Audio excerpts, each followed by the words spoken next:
Shabbat Shalom. This last month, we've been thinking about 20 years since 9/11.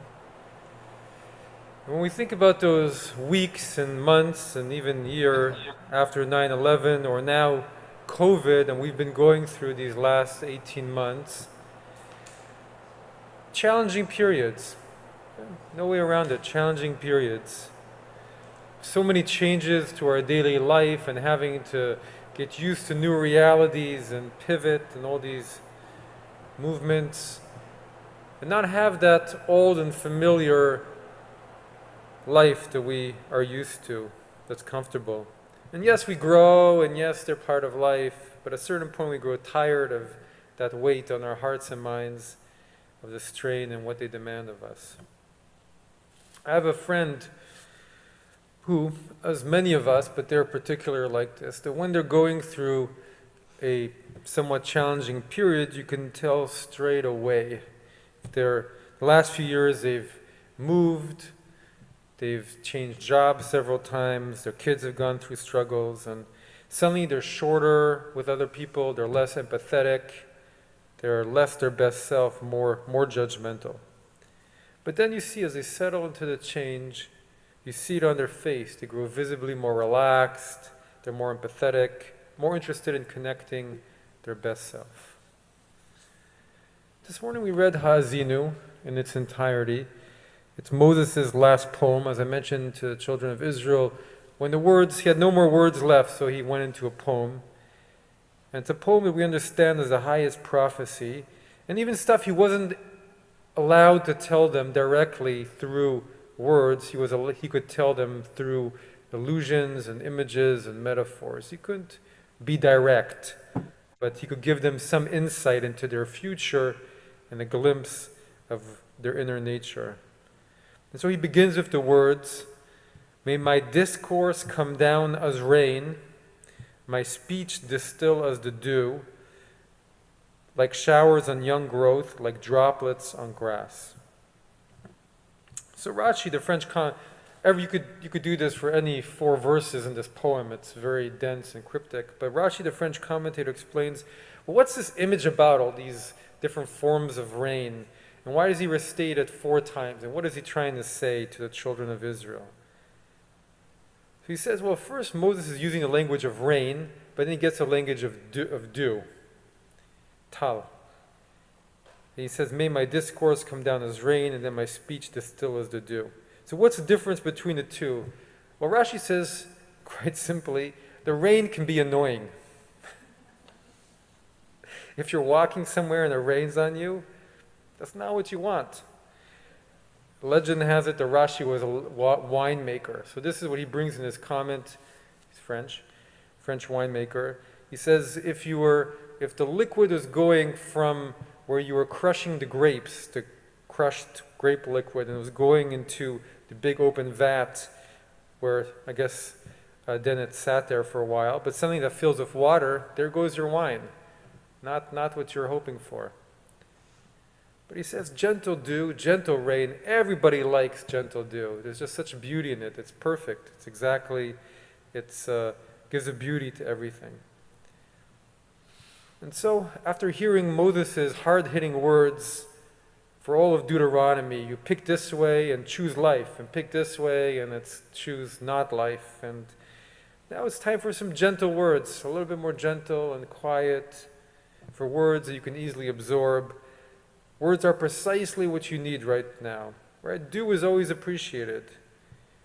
So some of these words are going to be gentler and meet their needs right now, like a shower on youth, or youth growth, or a droplet on grass. Exactly what that piece of grass needs, one drop. Not there to dramatically push or change, but just to inspire and move forward. So this is the mode we're in after Rosh Hashanah and Yom Kippur. Right? Our days are so beautiful and grand, but they're also a little heavy. They're serious. We go through so many pages and we think about very deep but intense subjects. And the words of our prayers are a little bit like heavy rain. They're to wash away all the year that passed. And they're the crucial part of our calendar, but they can be difficult. But Sukkot, beginning next week, is a gentler holiday, a joyful holiday. Meets us where we are, just brings us joy and blessing. We don't have to do too much, only the right amount. There's a story in the Talmud that I love of Choni Hamagal, Choni the circle maker, and he was someone who lived at the time of the first sages, and he had the ability, the miraculous ability to make rain appear at times of drought. So he was very much in demand because the Holy Land, back then as now, went through long periods of drought. And so one time they called him up, and he made his circles, and suddenly it started to rain, and then it rained more and more and more. And some of the people went to see Choni and said, "Hey Choni, it's raining too much now, it's too much rain." He said, "Well, before there wasn't enough rain, but now there's too much rain." And so he went and he made his circles again and prayed to God, and he said, "Well, can we have not too much rain, but not no rain, but somewhere in the middle?" So the Talmud said he learned from it, people don't want too much rain, but they also don't want no rain. They want the perfect amount of rain. So there's a time for heavy rain, and a time for very little rain, but sometimes we just want the right amount. And this is how our calendar is designed. There are times of intensity, and then times where it eases off and gives us a break a little bit to reap some of the fruits, times without rain. And then we open up our hearts and we pray, we'd like more rain, and then the rain comes and there's too much rain, and we say, too much. And then, okay, perfect, we've hit it just right. Like the temperature inside the sanctuary. It takes some work. It's symbolic of our human nature. In all those different places, religion, having extended family over, all these things. It's too much, too little, right, just right. We work with all of it. And so Moses was actually making a case, because he was about to deliver words of Torah, where he was comparing the words of inspiration and words of Torah to water. And so sometimes it's too much, sometimes it's too little, but we always need them. We always need Torah. And there are times for heavy words and big ideas, and times for lighter and joyful Torah. So the Or HaChaim, who's a Moroccan commentator, says, this is what Moses' statement was about. May my discourse come down as rain, my speech distill as the dew, like showers and young growth, like droplets on grass. But there are different rhythms for different periods, but we need water for all of them. We always need wisdom, we always need Torah, we need inspiration, just like plants need water. And Moses was teaching them that part of being Jewish can be demanding, and there are many different levels that are pushing us in different directions. And sometimes we simply have to be prepared for that heavy rain. It's just part of our journey. It's not always easy, but we keep on seeking out inspiration, and we keep trying to imbibe the words of Torah that help us.